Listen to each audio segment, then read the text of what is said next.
dia menunggangi. Dan berapa banyak yang ditunggangi lebih banyak zikirnya kepada Allah dari yang menunggangi.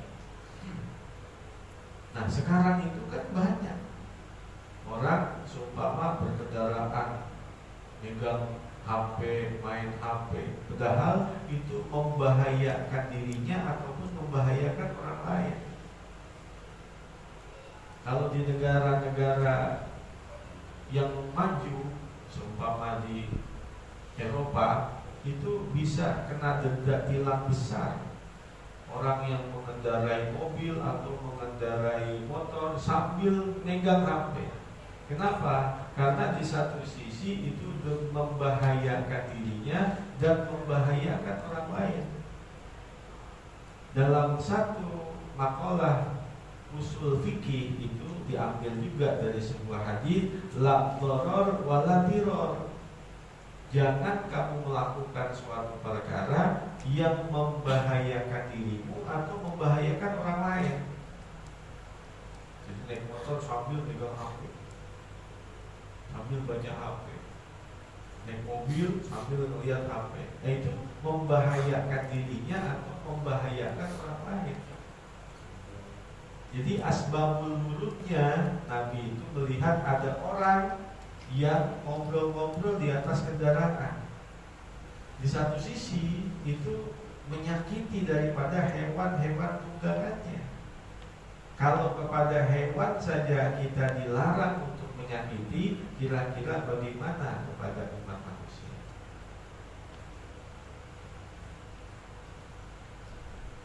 Sembilan lima empat.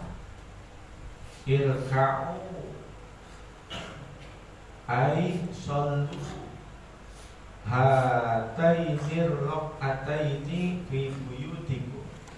Irka'u, kerjakanlah, hatainir raqataini, dua rakaat ini, fi buyutikum, di rumah.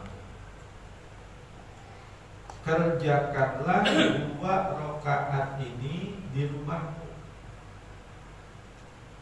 As-subhah ba'dal maghribi, yaitu ba'diyah sholat sunnah setelah maghrib. As-subhah ba'dal maghrib, yaitu sholat sunnah setelah maghrib. Ba'diyah maghrib itu disebut dengan subhah. Summiyatin nafilata subhatan listimaliha ala tasbih. Disebut sholat sunnah itu subhah karena mencakupnya atas banyak tasbih. Kerjakanlah dua rakaat sholat ini di rumahmu, yaitu sholat sunnah setelah maghrib. Orang kalau habis mengerjakan sholat yang wajib di musola atau di rumah, maka yang paling afdol sholat ba'diyahnya di rumah. Ngerjain sholat fardunya di musola atau di masjid, maka ba'diyahnya di rumah. Maka sepakat Al-Imam Asy-Syafi'i dan Al-Imam Hanafi atas kesunahan cara sholat sunnah seperti ini. Dalam madhab Al-Imam Asy-Syafi'i dan madhab Al-Imam Hanafi, bahwa tata cara sholat sunnah di rumah sehabis mengerjakan sholat yang fardu di masjid atau di musola ini disepakati oleh dua imam adalah perkara yang sangat dianjurkan. Sudah selesai sholat maghrib, ulang ba'diyahnya di rumah. Atau sholat isya, kita ulang nanti ba'diyahnya di rumah. Dalam hadis riwayat An-Nasa'i juga dikatakan, afdhalus sholati sholatul mar'i fi baitih illa maktubah. Sholat yang paling afdal adalah sholat yang dia kerjakan di rumah selain daripada sholat yang fardu. Kalau sholatnya fardu, tentu lebih baik adalah di masjid atau di rumah. Selain itu, sholat yang paling afdol adalah sholat yang dikerjakan di rumah. Sholatun nafli fi buyutikum kasolatil fardi fi masajidikum. Sholat sunnah yang kau kerjakan di rumah pahalanya sama seperti sholat yang wajib yang dikerjakan di masjid-masjid.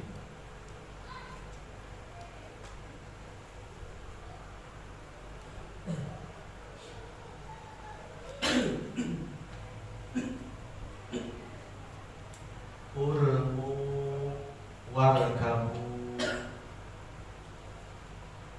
urmu warkamu, memanahlah dan berkendaraanlah. Wa antarmu, dan ketika engkau memanah, ahabbu ilayya, lebih aku sukai, min antar kamu, dari bahwa engkau berkendaraan. Orang yang memanah dan berkendaraan ketika jihad fisabilillah, kata Nabi, aku lebih suka yang memanah dari yang berkendaraan. Bagaimana dalam peristiwa perang Uhud? Itu peristiwa perang Uhud, Nabi sudah menugaskan kepada sahabat untuk naik ke bukit, para pemanah-pemanah. Maka jika musuh datang, wahai kalian yang ada di atas bukit, panah mereka. Ketika terjadi peperangan, maka umat Islam itu mendapatkan kemenangan dengan sebab benteng pertahanan pemanah yang ada di bukit. Musuh kocar kacir. Maka melihat musuh kocar kacir, di para pemanah lupa pesan Nabi, dalam keadaan apapun menang kalah jangan turun dari bukit.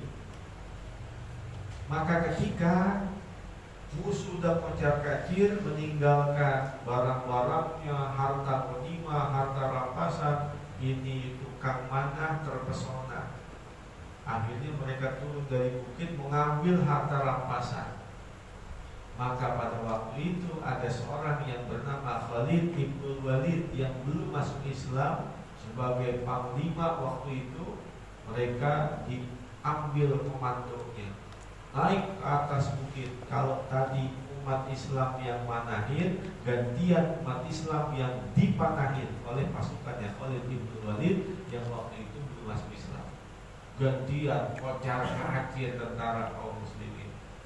Sampai dalam peristiwa perang Uhud itu, paman Nabi yang bernama Hamzah bin Abdul Muttalib wafat di medan perang. Lalu dadanya dibelah, diambil jantungnya, dipanah, ditombak oleh seorang yang belum masuk Islam waktu itu, namanya Wahsy. Ini Wahsy, pembunuhnya paman Nabi yang bernama Hamzah.